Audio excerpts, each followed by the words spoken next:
pa ako ngayong araw. Siguro dahil sa aking mga units. Sige mga anak, tahitahimik na tayo. Yan. Malakas naman yung microphone ko, no? Okay naman. Okay. Yan.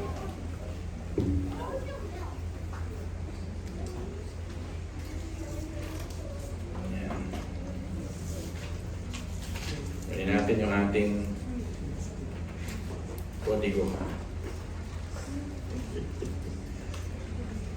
How are you people? Yeah. How are you people? Very good. Lilista ko yung makakasagot. Wala mo nang gagamit ng internet. Internet down. Practice. Okay. Time and year, Joseph in prison. A, 2 years. B, 7 years. C, 10 years. Or none of the above.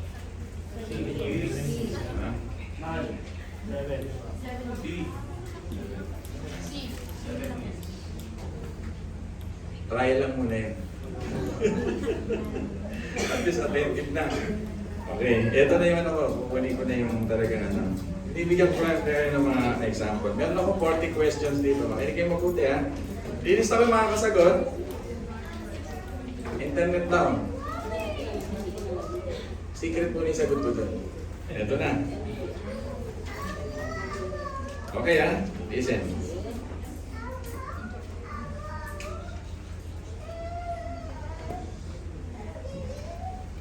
The tree of Adam and Eve. Ano ba yung tree of Adam and Eve? Sagot lang agad. Lilista ko sino makakasagot. The tree of A, the tree of knowledge, wisdom, and evil. B, the tree of knowledge, good and evil. Number 3, the tree of wisdom, health, and evil. Number 4, the tree of life, good and evil. Sino? Taas ang kamay ang una. Ako na ito. Basta yung una ko makita. Si Hazel, una nakita ang sagot mo. The tree of? Recite again. The tree of? Knowledge, good and evil. Ganyan medyo exam natin. Meron kang give sa akin next. Di pa ako tapos. May questionnaire pa tayo. Ito, importante ito kasi re-review natin ang Genesis to Joshua. Lagay natin dito sa nakasagot. Si Hazel. Point ka na. Hindi na trial yun. May gift na sa akin yun.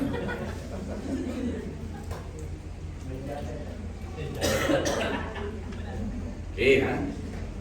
What did God separate on the first day? Pwede kayo mabuti. Seas and river? Land and sea? Taas na kayo na kasagot. Hindi na muna, ha? Kasi, or light and darkness. Taas na kayo. Ang tamang sagot, easy to, magaling kayo. Light and darkness? Yes. Gusto niyo ba ba? Teka muna, maano kayo? Importante to eh. Kasi this is part of remembering God. Part of my message. If you don't remember God, you will be not an okay person. Kaya dapat pakinggan nyo ito. Remembering yung ating mga messages. Makinig kayo mabuti. Kala nyo ba game lang to? This is part of the message of the Lord. You listen. Ito, makinig ha. Which commandment says, you shall not steal? 6, 7, 8, or 9? Richard. Parang malibet. Lani, tama. Lani, tandaan niya yung mga nakasagot. Lapit na. Dalawa na lang.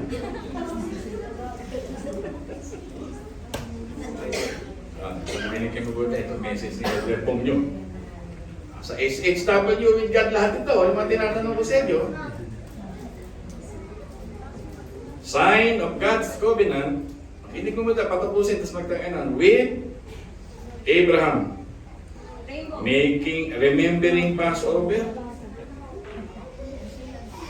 Offering of Isaac. Going to the mountain.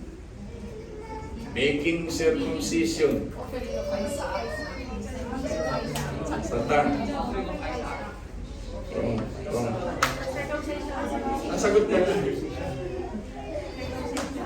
Sign of God's covenant with Abraham, offering of Isaac, going to the mountain, remembering Passover, making circumcision. Nasagot mo? Si Tricia. Sino nagturo sa'yo? Sino nagturo? Sino Adi? Message ni Pong yun. Ni Elder Pong. Tricia. O, last question. Importante to. Ipo, listen. Ito medyo hard dito, Candice. Hindi ka mabuti.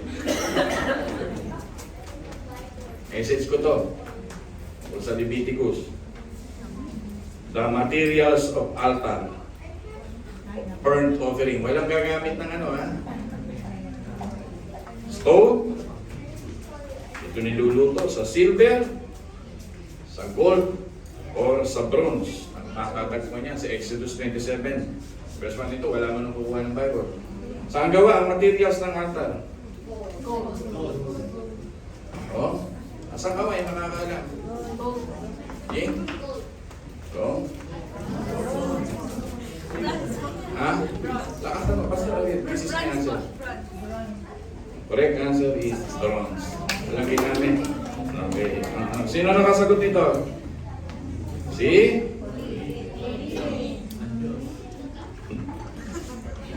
Next Sunday, may ulit. Tayo po ay manalangin. Manalangin. Review. Panginoon Diyos, salamat po na we need to remember everything about you. Your architecture, your engineering, your being so good in mathematics, your creation. Help us to remember the sequences of everything. From 1 to 10, from 1 to 6. This is your will for us so that we can move like a water, like a liquid sa iyong mga purpose sa aming mga buhay. Help us to remember and to recite your words dito sa salita mo sa church. Tulungan niyo kami na talagang every year, ito na sa aming mga ganitong gawain to really magpulay-pulay ng iyong mga salita. Pagtubayan niyo kami sa umagang ito sa iyong mga salita at naway magbigay sa amin dito ng kalakasan. In Jesus' name, Amen. When we forget God, we often live for a temporary goals. Tandaan niyo yan. Ano ba na yun? Pag kinakalimutan natin ang Diyos, we live for temporary goals. We live for human goals. After 400 years of slavery, after 10 plagues, after Pharaoh and Moses, ano tawag dito, yung kanilang mga banggaan, after staying in Chatim or Acacia, minisesin niya ng elder amado ninyo, Adam. Adam is a place also, not only a name of Adam. Tandaan nyo, baka ipag-quiz natin yan sa Juan. And Jericho, minisesin niya na yung elder Bong. Tama ba? Jericho? And Rahab.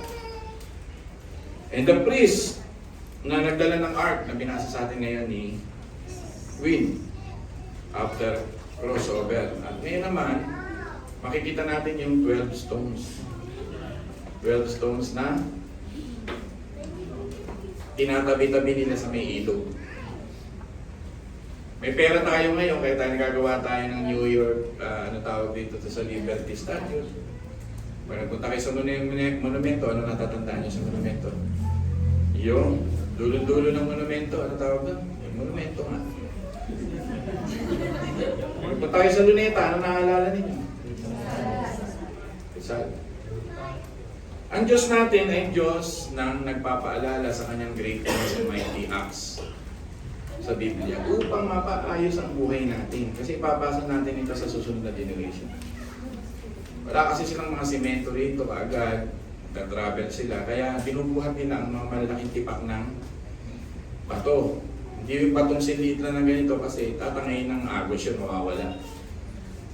They carry large portion of stone na kakaiba, magandang kulay, at i-gather nila ito para gumawa sila ng tinatawag na remembrance of God. Sa panahon ng Biblia, ang well, pag may mga hukay na well, that's remembrance of God. And they are making names in every places na namimit nila si God. Kaya almost of the promised land, the Jerusalem, the Israel, lalo na yung panahon ni Jacob, ay sa tuwing namimit nila ang Diyos, to remember God, gumagawa sila ng pangalan ng bagay sa God. For example, Penuel, o research nyo, ano yung Penuel? Di ba? Namit nila si God dito, kaya ginawa nila God. Tinawag ang Diyos na Jehovah Jireh dahil ang Diyos ay nag-provide ng ano pinrovide ng Diyos? Ano ma? Ano ma? Jehovah Jireh, mana. Ang pinrovide ng Diyos sa Jehovah Jireh ang isang hayop para magkaroon tayo ng salvation representing Christ. Sino yung hayop na yun? Pero anong tawag ko sa hayop ba yun? Ram ba yun? Goat ba yun? Hindi sa mana. Importante ito mga minamahal. Everything in the Word of God, pag ni-remember mo, ay magbibigay sa atin ng tinatawag na kalakasan. Never forget God, the mighty hands of God. This is the message of today. Nung kami mga bata pa, ang tatay ko, mahilig yan sa gala. Diyan ko naman na yan. Kaya yung tropa namin, may tropa kaming gala dito sa church ipasok ko pa sa inyo, tapos na ang mga anak ko, lalo na yung si Keril ko, mahilig sa gala. Itong bunso ko, pagka medyo na-stress, natapos na sa mga isang exam, quiz, labas naman tayo, gala tayo. Gala saka pork chop. Ang tatay ko, ang paborito niyang place ay yung Antipolo. Antipolo is the favorite place of my father. During those 1978-79, malinis pa kasi yan. Tapos, pag mahal na araw, nasa Novaliches kami. Pero pagka-holiday, nasa Antipolo kami. No? Kasi hindi pa bukas yung mga kabintina yan, wala pa yan. Hindi pa bukas yung mga DRT. Baguio at Antipolo lang pinakikinggan ng araw, mga 1978. O, sa Antipolo, mamamasyal tayo. We will go to the Sumulong Highway, the new Starbucks there. Gasolinahan nyo lang yung inuto ko, 6 a.m. magbe-breakfast tayo. In-announce ko na. Kita-kita mo ang buong Sumulong beautiful places sa bagong Starbucks. As I said, ang aking ama, ito yung fun memory ko and happy memory ko. Lagi ko siya kasama. Yan ang aking ama, Antipolo. Hindi na ng puso namin yun. Ang anak pa lang niyan nun, 3. Makinig kayo mabuti. At sa pagdala namin ito sa aming puso, nagkaroon kami ng memory sa family na i-value namin ang magkakapatid. Kahit nagkahiwa-hiwalay kami nung college kami, nung high school, we value each other dahil nga may bonding moment sa amin ng aming ama. We are using the 1978 Galant sport car. Ganyan ka. Lord, hindi naman po ako nagyayabang, pero aking ama mahilig sa Mitsubishi. Mitsubishi Galant 1978. White. At mamamasyal kami sa Antipolo, sa Novaliches, at sa mga gilid-gilid ng highway to eat a new corn na bagong luto. At nagdulot sa aking puso yun ng pagiging isang family-oriented na tao. Malaking bagay yun, mga ama. This is Father's Day. To make memories sa inyong mga children. Baka masyado na kayong abala, hindi na kayo nakagawa ng memories sa inyong mga anak. Paglaki niyan, hindi nyo na yan mayayakap. May sarili na yan, pamilya. Kaya kung ilalabas pa, labas kayo, kumain kayo, make memories. Ang paggawa ng memorya sa lumang tipan ay nagdudulot sa kanila ng tinatawag na discipleship making. Kasi wala namang internet dun eh. Wala namang busy-busy kayo ngayon. Marami kayong television. Pero nung dati, they are making memories with Moses, Joshua, and most of all, God. Ang aral ng Joshua chapter 4 ay galing kay Moses. Moses is a great discipleship maker, disciple maker. Sinundan lang ito ni Joshua. Pero ang lahat ng tinatawag na detalyeng mga bagay-bagay dito ay galing kay Moses. Na pagkatawid niyo sa Jordan, alam na ni Moses, di pa niya nakikita, kinikwento na niya ito sa Israel, itong gagawin niyo, kukuha kayo ng 12 bato. Ano ba yung 12 bato? 12 tribes of Israel. Talagang gagawin na silang isang bansa. At pag nakita ng mga enemies nila yon, matatakot. Kasi nananakot na sila. At pag nakita ng mga susunod na mga anak nila, nagdi-disciple sila. If you observe your Bible, dito sa NASB ninyo, ito yung pagtawid sa Jordan River. This is a memory of salvation. Yan yung pinaka-title. Memory of salvation. Kung babalik kayo sa bagong tipan, it foreshadows our Lord Jesus Christ, the memory of salvation in the Lord's Supper. Isa rin po yung in remembrance of me. Di ba sabi ng Panginoon, do this in remembrance of me. Kaya nga tayo, pag may Lord's Supper, see to it, talagang makapag-participate tayo at talagang makapag-commune kayo with the believers. People are really listening, believers. At dito, yung sabi ng ibang scholar, 3.7 million, binilang nila. Sa aking mga bata, babae. Ako, 1 million, yun lang ang bilang ko, mga kalalakihan. Na nagkaroon ng memory sa Diyos sa kanilang great salvation sa 400 years, great salvation na matapos na yung 40 years in the wilderness, at great salvation na makatawid na sila sa from the wandering place to Jordan River. Amen po ba ito, mga minamahal? So, dapat gumawa ka ng memorya ng Diyos. So, sa umagang ito, binigyan ko ng title ang message ng Diyos ng Memoriam of God. Hindi lang po mga patay ang binibigyan ng memorya. Binibigyan ng mga memoriam ay yung gumawa ng mabuti sa iyo. At ang Diyos ay gumawa ng mabuti sa atin. Kaya dapat siyang alalahanin. Ano ba yung mga memoriam ng Diyos dito sa ating church?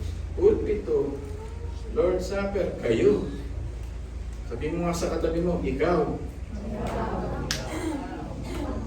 Sa Gilgal ginawa upang alalahanin yung tinatawag na from wilderness stage to the conquering stage, i-end na ni God dito. So number 1, pag-uusapan natin yung the word na yung binanggit ko sa inyo, ano ba yung sinulat mo, Madam Jing? Sinulat ko kanina, remembrance of memorial of God. Point 1 is honoring or remembering God. Tama ba? Remembrance of God. Naaalala niyo po ba ang Diyos sa inyong buhay araw-araw?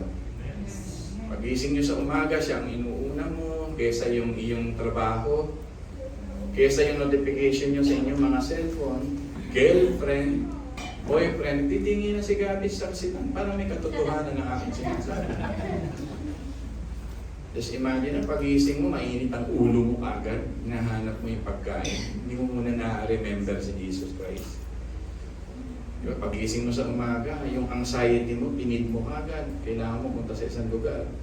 You forget to remember the Lord.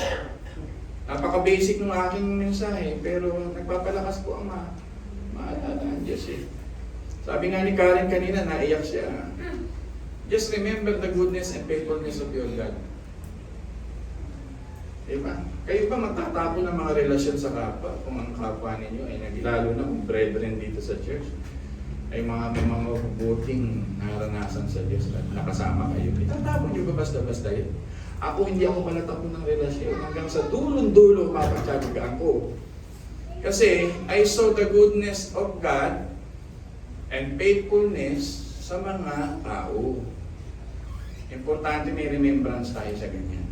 Lalakas po tayo. Great is thy faithfulness, they are new. Kung medyo na lang kayo yung dakilang ginawa ng Diyos noong 1989, June 12. Yun yung panahon na pinag-pray ako ng mga missionary. Ilang taon na ako, 1989, 2026, ngayon ang born again. Sabi ko nga kay Chay, alalahanin mo yung mga spiritual birthday. Sino sa inyo nakakaalala ng spiritual birthday nyo? One summer, 1972, dapat may ganun ka man lang. Yung Amado, anong petsa ka? June 12, 1990. Ay, pare pala tayong June 12. Magkakanda tayo ngayong June.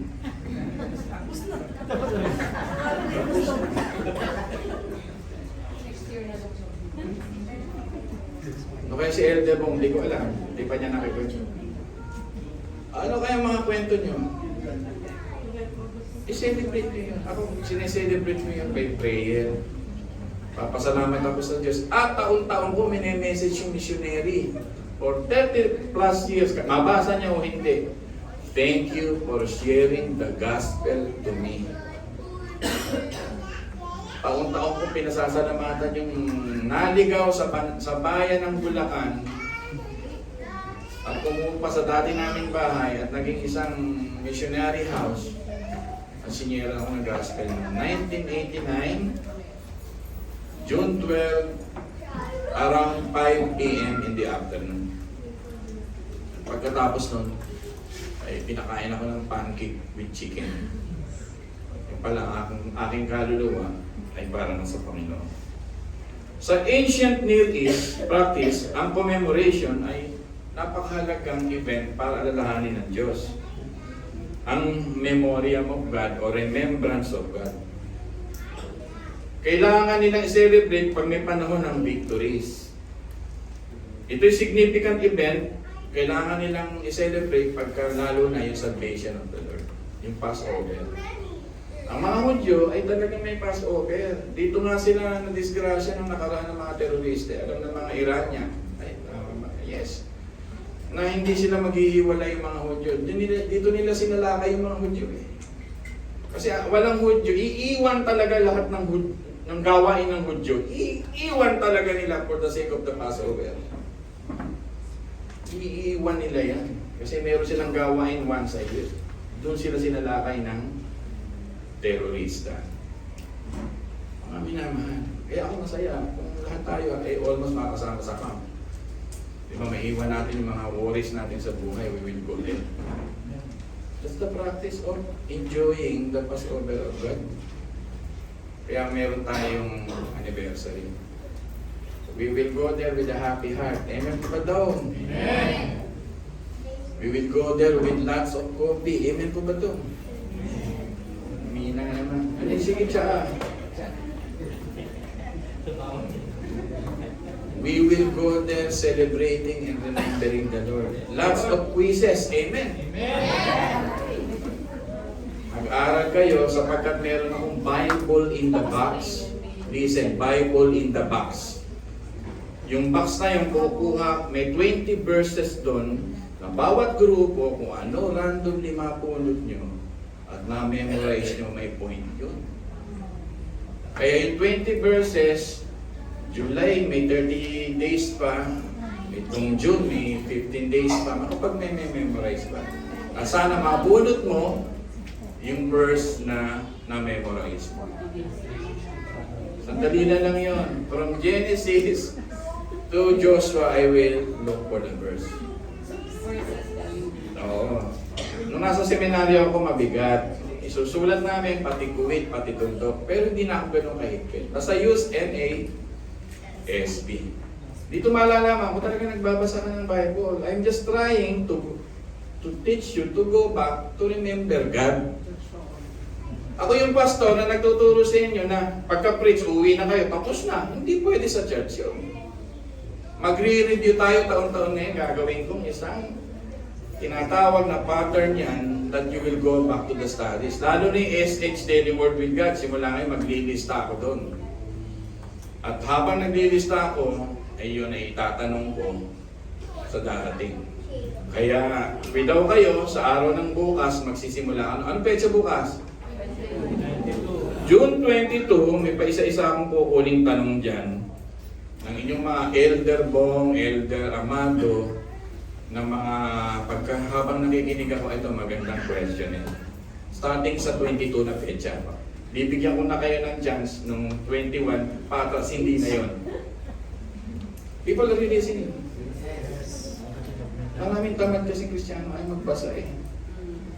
Gigising sa umaga, ayaw nilang alalahanin ng Diyos. Pag sinabi kong alalahanin ng Diyos, hindi ang naalala nila, trabaho nila, pagluluto nila, lakad nila. Napaka-basic ng sermon ni Pastor, pero totoo. Totoo, hindi. Minsan pumapasok kayo sa opisina, hindi nyo pa nakakausap ng Diyos. Hindi pa kayo nakapapasok sa presensya ng Diyos. Nakakahiya yung gano'n. Minsan pagbababasi ka hindi sa hagdanan, nandun pa ako nasa lamesa ko nakadukto. Nakaluto ka na ba? Hindi ko pinapansin. Kasi pag alam niya nakaduktok ako doon, hayaan mo akong makipag-uusap sa Diyos ko. Kapag nakita kong umiinit na ulo niya, mailuluto ko rin ito, mailuluto ko rin ito. Alisin yung diablos paligid ko. Minsan kasi may ganun siya eh. Pagka maaga akong papasok, maaga akong papasok. That is very sacred to me. Talagang sa baba, sa table. Gusto kong ipasa yan sa inyo. People, are you listening? Kahit asawa ko, siyempre gaganyan ka. Sagrado na yun, hayaan niya na ako doon. Hindi pwedeng maestorbo yun. Just imagine the saving act of God sa Gilgal. Naging first base nila ito. At dito sila nagkaroon ng covenant renewal. At naging military base na ito ang lugar na ito. Pastor, what is the message of God? Make a remembrance of God daily in your life. Buy a t-shirt to remember the Lord. We go to Baguio with a limitless tarpaulin, limitless God. Not only t-shirt, kung makakagawa pa, kung may budget pa, wala namang problema siguro. Baso na may limitless God. O, tingnan natin kung anong ng Panginoon. And second point, pag-usapan natin, Jing, ano ba yung sinulat mo dyan? Remembrance of the covenant of God. Bibigyan ko na kayo ng clue, marami kong exam sa covenant. Because we are reformed people. Hindi tayo patsamba-tsamba kung magturo. Pag sinabing reformed pastor, papaliwanag nyo mga po. Ang ibig sabihin ng reformed people, may pangako sa Genesis 3:15 ng God, at magiging bansa sa Genesis 22, Genesis 15, Genesis 12, Genesis 27, si God kay Abraham. Ano ang implication nito hanggang sa New Testament? That we are under the covenant of God. Yun. Ano ba yung covenant na yan? Ilan ba yan? Yan, binibigyan ko na kayo ng pointers.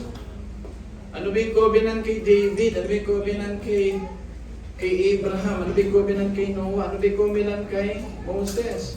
Ano ba yung covenant kay Abraham? Ano ba yung covenant kay Adam? People are listening. Use your ChatGPT as your tool. Hindi ko kayo pagbabawalan to study. Kung kailangan, use your Google to study.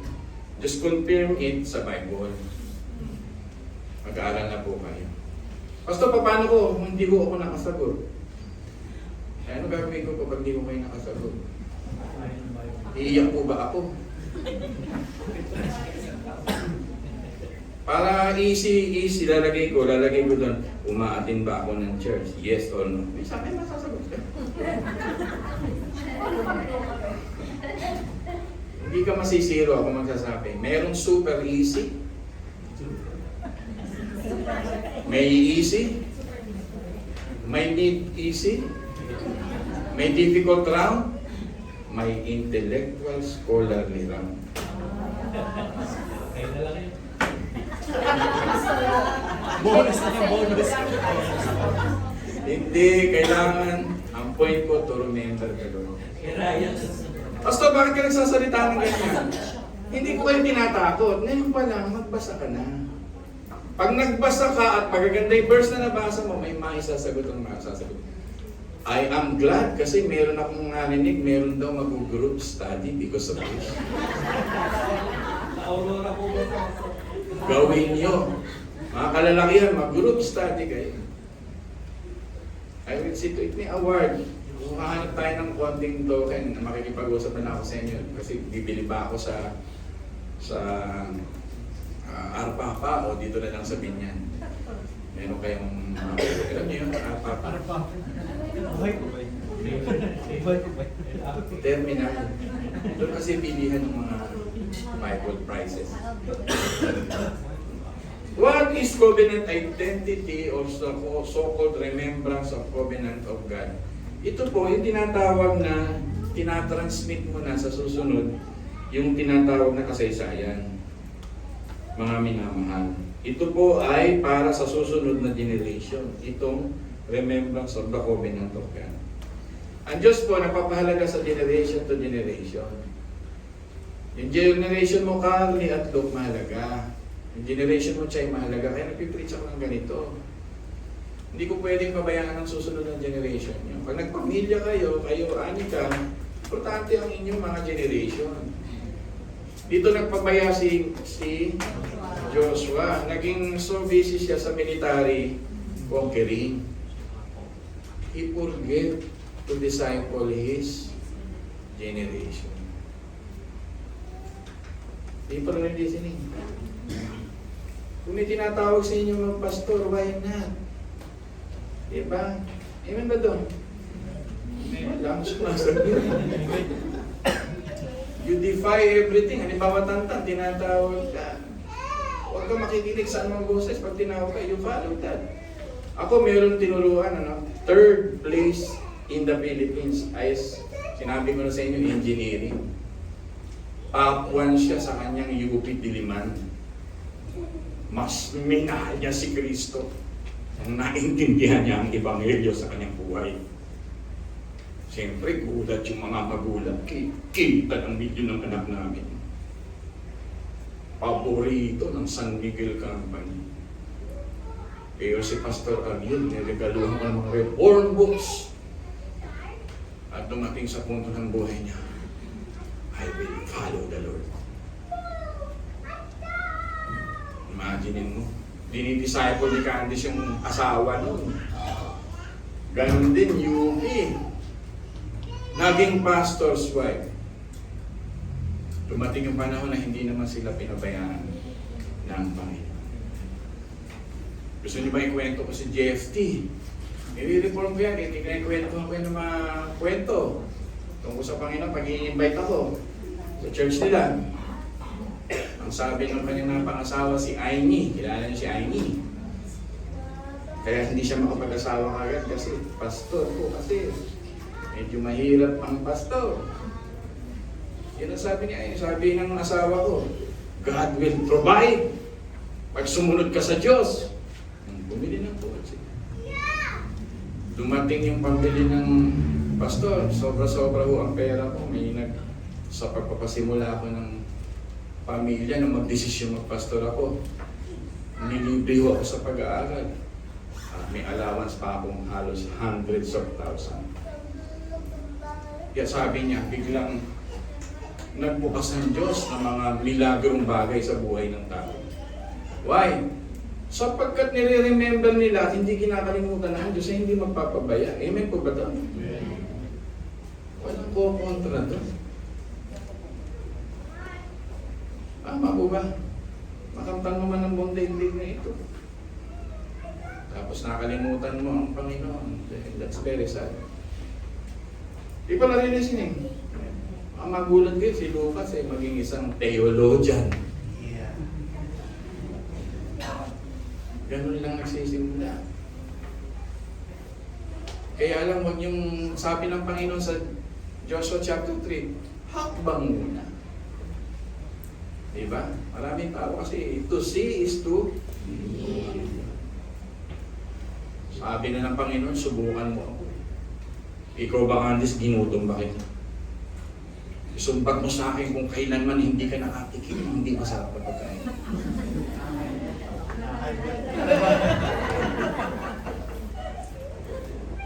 Bisikleta lang ang gamit ko, nagdi-devotion ako, dumadalaw sa mga tao. Pero ngayon, nakapula.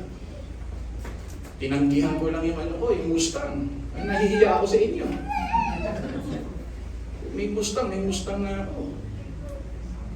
Low profile. Alam mo, mabait ang Diyos. Pagka talagang gusto mong sumunod sa Panginoon, ibibigay at ibibigay sa inyo ng Diyos. Amen ba that, people of God? That's our identity with our God. For those people who remember God, you will always experience His joy, His provision, His power, His faithfulness, His goodness. All of the lavishness in God will be experienced by His children who remember Him. Hindi lang sinusubok ng mga tao sapagkat sila'y duwag sa oras ng pananampalataya. Yun ang gusto ng Panginoon na nag-glorify siya.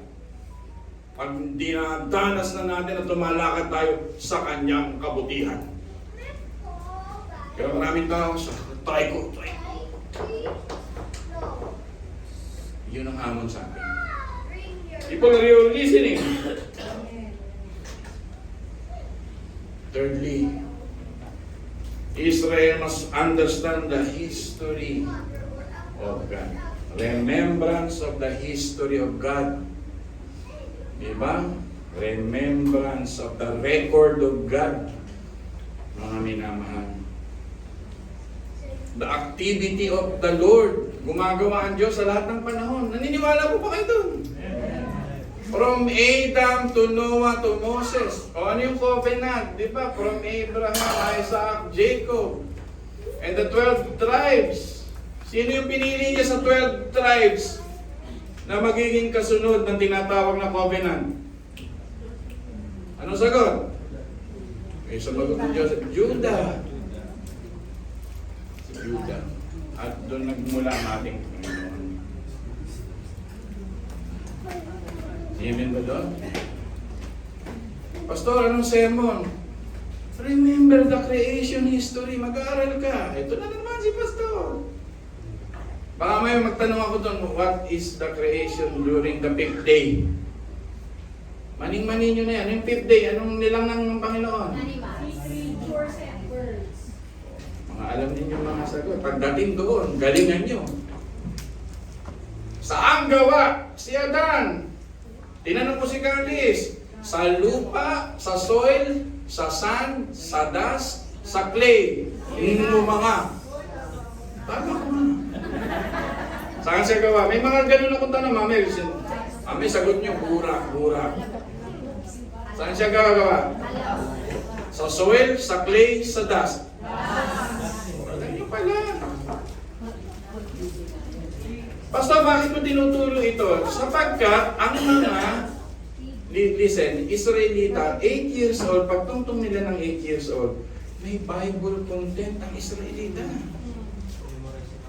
Hindi mo pwede i-challenge na ikaw ay bagong under ng missionary kay Apostle Paul. Tapos kakusapin mo ang halimbawa ang isang Israelita, magba-Bible content kayo, patay ka. Kasi 8 years old, tinetraining na sila to know the content from Genesis to Malachi. Especially the Pentateuch, kabisado nila. What are the Pentateuch? Ano to?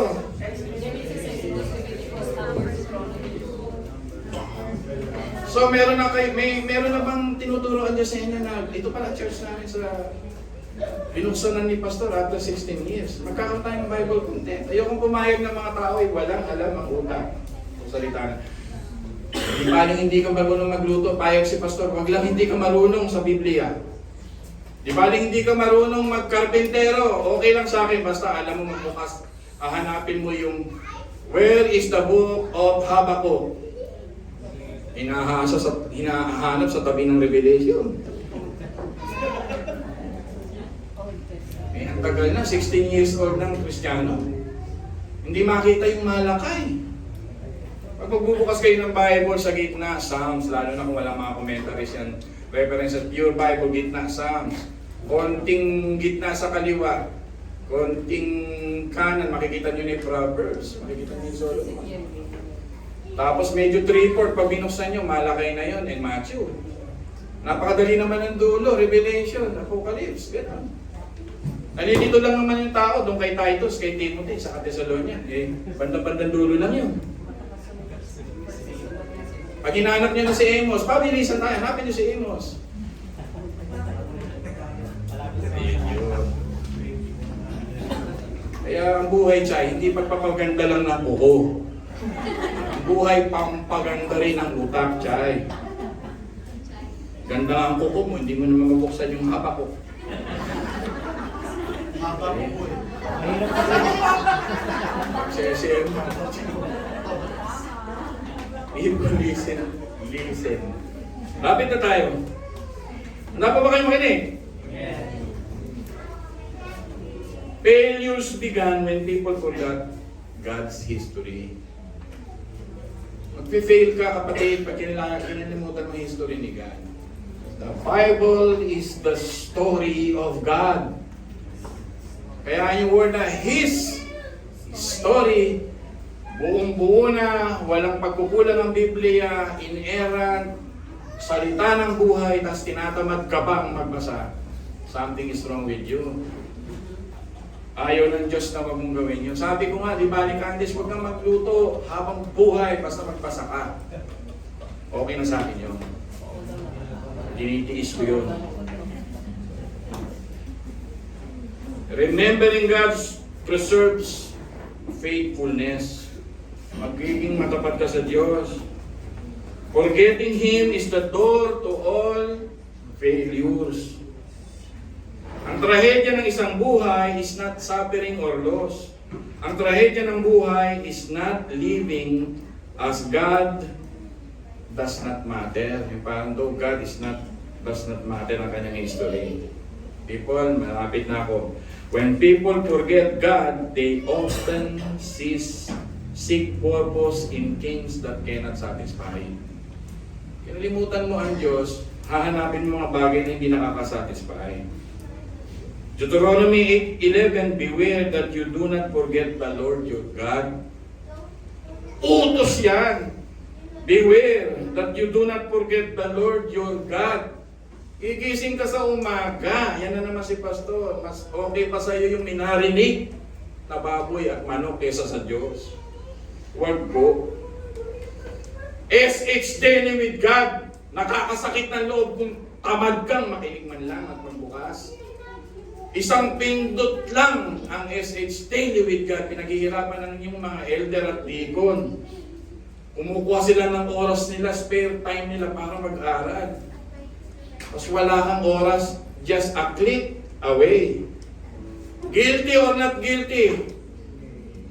Di ba nakakahiya sa Diyos? Ano naman kung sermonan tayo ng sermonan ng Panginoon para yung sa ating mga kabutihan? Amen ba doon? People, amen ba doon? Nanonood ka sa internet na may cellphone ka kung ano-anong kabalbalan. Kung anong politika, pero SH Daily with God, hindi ka pumipindot pagkain ng kaluluwa mo. Iyon po. Pastor, nangangaral po ba kayo? Hindi ako nangangaral, nagagalit na ako. Una, walang mawawala sa akin na nagtuturo kasi lalo akong maalam, nag-aaral ako. Ikaw na hindi nakikinig. Make time. Habang nasa bus ka, di ba, bumabiyahe ka. O, sandali lang yun. Kung tinatamad ka sa mabagal na boses ng iyong Deacon Hill, i-point to mo. Pwede mo na i-point to. Trahedya, isang buhay na, sabi mo na, lost but hindi ko. Pwede naman. Kung bedroom voice ng inyong elder Bong ninyo sarap, bagong gising. Alam ko yun, kahit bagong gising si elder Bong, isa nagtutulong. Magandang gandun ba na lakasan niyo yung volume. People are listening. Ako, halimbawa hindi ko marinig yung pinapatay ko lahat kahit electric fan, tinatapat ko sa tenga. Naririnig ko tuloy sila ngayon. Salamat sa inyo na mga tumatayo na, magpatuloy pa kayo. Lapit na. A generation that forgets God risks repeating the mistake of the past. Uulitin mo magkamali pag kinalimutan mo ang Diyos. When Christ, for example, ito na, ginamit na natin, ay siyang nire-remember natin, inaalam natin, sinasamba natin, at ino-glorify natin, pagka siya ay talagang inaalala natin. Sana maging goal mo sa mundong ito, last page, ay alalahanin ng Panginoon. The message of God sa umagang ito, how important to remember God. It keeps our hearts aligned. To forget God, mawawasak ang ating buhay. Mga minamahal. We are here, do this in remembrance of God. We commune to each other as people of God, we remember God. Amen, people of God? Tayo po ay magkaroon ng pananalangin. Sino yung mga nanalo ngayong araw? Lilista ko ulit. Si Hazel. Sino pa ba? Dani. Kahit simple lang yung regalo ko sa inyo. Ano? Tricia. Papululahin nyo ah. Dani, Tricia, Pauline, Hazel. Sino pa isa? Yes. The 20 verses, papadala ko na bukas. Papadala ko na sa ISIS online bukas, 20 verses. Kung randomly mabubunod mo yun, in our Bible, in a bowl, at nasagot mo ng grupo mo. Halimbawa, grupo mo, ayoko may ituturo kayo. Sa group, may bunutin na ba, red. Deacon Hill. Halimbawa, nabulod ka Deacon Hill at wala ka nasagot. Maunawaan namin yun. O may nasagot, maunawaan namin yun. Alam ko, uwi na ako.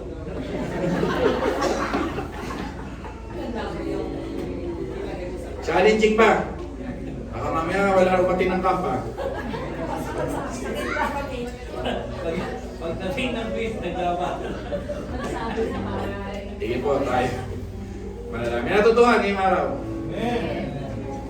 Panginoon, wala na ibang masarap alalahanin. Hindi ang pag-ibig namin lamang sa tao o sweet memories na aming mga magkakaibigan o past classmates ng high school o ng elementary. The most beautiful of all to remember is the Creator of the universe. Patawad po Panginoon kung sa bawat araw lumilipas hindi ka namin naalala. Like the prayer of David, the prayer of Job, the prayer of Apostle Paul, and the prayer of God of John, help us to lift up our hearts to remember God always in our heart. Maikintal sa aming isip, sa aming utak, sa aming puso, na laging alalahanin ang source ng buhay. At itong aming Panginoon. Humihingi kami ng tawad sa iyo, Panginoon. Na minsan mas naaalala pa nga rin namin, minsan ang hurts, ang pain, ang suffering, ang mga minsan di namin malito sa aming mga hurt, ang sa heart namin, ang mga mabibigat na karanasan sa tao. Minsan di kami makapagpatawad. Why not help us, O God, to remember you who sustain and restore and always giving us breaks and chances and restoration. As the message of John, the second chances of life. Tulungan mo kami ito ang alalahanin. Laging mag-move on sa buhay, mag-let go sa buhay, at bukas ay panibagong araw na naman sa aming buhay. Your faithfulness is new every morning, always giving us another shot of life. Kaya tulungan mo kami, that shot of life, O God, is a shot to remember our God. Ama, maraming salamat po. May the message sustain our spiritual life. In the mighty name of Jesus we pray. Ang lahat po ay magsabi na, Amen.